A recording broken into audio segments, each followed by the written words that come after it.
90 মিনিটের ফুটবলে আপনি ভুল করবেন আর আপনি পানিশমেন্ট পাবেন না, তা কি হয়? কখনো দেখেছেন? কালে ভদ্রে আপনি হয়তোবা এই ধরনের দৃশ্য দেখতে পারেন যে আপনি ভুল করেও বেঁচে যাবেন, কিন্তু সব সময় কি সেটা সম্ভব? বিশ্বকাপের আসরে খেলতে এসেছেন, সুযোগ পেয়েছেন, কাজে লাগাতে পারেননি। একটা একটা ধরে যদি ভুলগুলো বলা শুরু করি তাহলে ভুলের রাজ্যে প্রবেশ করা হবে, যে রাজ্য থেকে বের হয়ে আসাটা খুব বেশি কষ্ট হবে।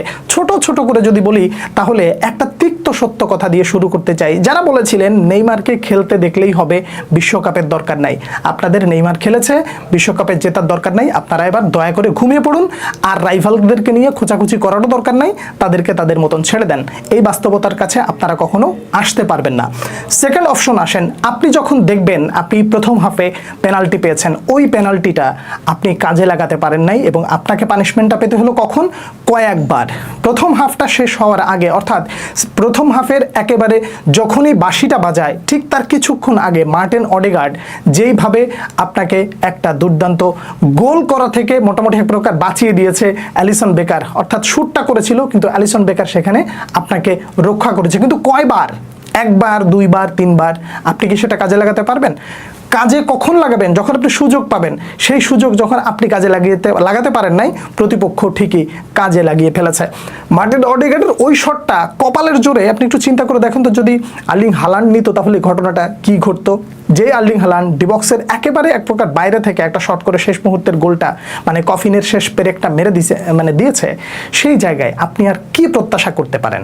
ওই জায়গায় অর্থাৎ প্রথম হাফে যদি এভাবে করতো তাহলে প্রথম হাফেই ব্রাজিল পিছিয়ে পড়তো। এরপরে প্রথম হাফটা শেষ হলো কোনো রকম, সেকেন্ড হাফে আসলেন। সেকেন্ড হাফে আপনার প্ল্যান কি? প্ল্যানটা হলো দুই দলই তার প্ল্যানটাকে চেঞ্জ করে ফেললো।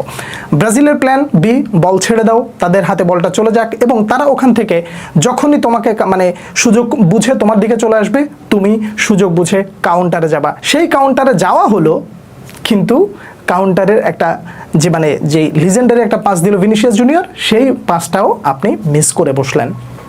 আপনি কয়বার জীবন ফিরে পেতে চান? একবার, দুইবার? কিন্তু কথা হলো, আপনি এই যে বারবার সুযোগ মিস করছেন, আপনাকে ফুটবল বারবার সময় দেবে?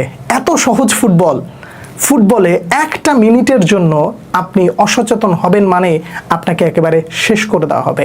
এটা ওয়ার্ল্ড ফুটবল, যেখানে আপনাকে সুযোগ দেওয়া না, বরং আপনাকে সুযোগ তৈরি করে নিতে হবে। সেই সুযোগ আপনি তৈরি করা হয়েছিল কিন্তু আপনি কাজে লাগাতে পারেন নাই। এরপরে নরওয়ের যেই পরিকল্পনা, সেই পরিকল্পনা থেকে ব্রাজিলের পরিকল্পনা থেকে তারা এক ধাপ এগিয়ে গেল। সেকেন্ড হাফে আপনি দেখেন পরিবর্তনগুলো, তাদের দুটো পরিবর্তন পুরো ম্যাচটাকে একেবারে ঘুরিয়ে দিয়েছে। সার্লটকে উঠিয়ে নিয়েছে এবং সেই সাথে দুটো একজন উইঙ্গার নামিয়ে দিয়ে একজন মিডফিল্ডার নামিয়ে দিয়েছে। এই যে পরিকল্পনা, এই পরিকল্পনাটা আসলে কেন ছিল? ব্রাজিল মিডফিল্ডে তাদের যেই শূন্যতাটা ছিল, ওই শূন্যতাটা নরওয়ে কাজে লাগিয়েছে।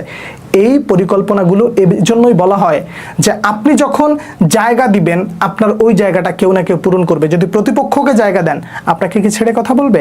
অবশ্যই না। নেইমার জুনিয়রকে আপনি একটা বিশ্বকাপ উপহার দিতে চেয়েছিলেন, আপনাদের প্রত্যাশা ছিল, কিন্তু এত সহজ বিশ্বকাপ উপহার দেয়া? এত সহজ? আপনি গোল্ডেন চান্স মিস করবেন আর বিশ্বকাপ উপহার দেবেন? এটা কি হয়? নেইমারের মতন একজন মানুষকে আপনারা হাসি খুশি বিদায় দিতে না পারার কারণে পুরো স্কোয়াড নেইমারের কাছে আজীবন যদি মাফ চায়, ক্ষমা চায়, তাহলে কি ক্ষমা পাওয়ার যোগ্য? আমি ব্যক্তিগতভাবে সেটা মনে করি না। গ্যাব্রিয়েল মেঘালাস, আপনি মনে মনে ভাবছিলেন আর্লিং হালান্ডকে পকেটে ভরে রাখবে, পেরেছে কি? পারেনি। পুরো একটা প্লেয়ারের কাছে দলটাই হেরে গেছে। তার মানে সুযোগ আপনি মিস করেছেন আর ওরা সুযোগ তৈরি করে নিয়েছে। আপনি তাদেরকে জায়গা দিয়েছেন, ওরা জায়গা কাভার আপ করে আপনাকে একেবারে টুর্নামেন্ট থেকে বের করে দিয়েছে। এটাই ফুটবল, এই বাস্তবতা মেনে নিতেই হবে। আপনি এই বাস্তবতা কখনো অস্বীকার করতে পারবেন না। এক পক্ষকে আপনি যখন বলেন পেনাল্টি, ওই পক্ষ পেনাল্টি পাইলে তারা কাজে লাগাতে পারে, কিন্তু আপনার দল বা ব্রাজিল তারা পেনাল্টি পাইলেও কাজে লাগাতে পারে না। এই ব্যর্থতার দায়টা আপনাকে নিতেই হবে এবং এই ব্যর্থতা কখনো অস্বীকার করতে পারবেন না। নেইমার জুনিয়রকে বিদায় দেওয়ার সময় তিনি ফুটবল আর কতদিন খেলবেন সেটা তার উপরেই ছেড়ে দেওয়া যাক। আগেই বলেছিলেন ওয়ান লাস্ট ডান্স, সেই ডান্সটা বোধহয় এখানেই শেষ হলো। একটা গোলই আপনি দেখতে চেয়েছিলেন, সেই গোলটা মোটামুটি নেইমার জুনিয়র করে দিয়ে আপনাকে একটা সুন্দর বিদায় দেওয়ার কথা ছিল, কিন্তু সেটা আর হলো না। বিদায় ব্রাজিল, বিদায় নেইমার, বিদায় এক মানে ভুলের সাগরে হাবুডুবু খাওয়া ব্রাজিল। যাত্রাটা এই পর্যন্ত ছিল, সেই ইউরোপিয়ান দলের কাছ থেকে মোটামুটি তাদের ছিটকে যেতে হলো। আবার কবে ফিরে আসবেন সেই পর্যন্ত দেখা যাবে আপনারা কতটা গুছিয়ে আসতে পারেন, কিন্তু এই ভুলগুলো প্রত্যেকটা খেলোয়াড়কে সুন্দর করে মানে সব সময় মানে আরেকটা বিশ্বকাপ আসা পর্যন্ত পড়াবে। এবং একই সাথে ওই কথাটা আবারও মনে করিয়ে দিতে চাই, ক্লাবে তুমি অনেক কিছু করে দেখাতে পারো, কিন্তু জাতীয় দলে করতে হলে তোমাকে কাউকে না কাউকে দেখে শিখতে হবে। সেই শিক্ষাটা কেমন? আপনি রিয়ালে খেলেন, আপনি বার্সায় খেলেন, আপনি অমুকে খেলেন, তমুক খেলেন, এত সুনাম আপনার থাকবে, ক্লাবে আপনি অনেক কিছু করেন, কিন্তু আপনার রাইভালদের মানে শারীরিক ভাষাটা একটু দেখেন। আই ডোন্ট কেয়ার আমি কোন ক্লাবে খেলি, আই ডোন্ট কেয়ার আমি কোন পজিশনে খেলি, আই ডোন্ট কেয়ার আমাকে আসলে ক্লাবে কতটুকু সুযোগ দেওয়া হয় কি হয় না, আমাকে জাতীয় দলে ডেকেছে মানে আমাকে সেরাটা দিতেই হবে, এবং ওরা ওই সেরাটা দেয় বিধায় তাদের ফুটবলটা দেখতে সুন্দর লাগে। এনিওয়ে, ব্রাজিলের যাত্রা শেষ হলো। আপনাদের কাছে যদি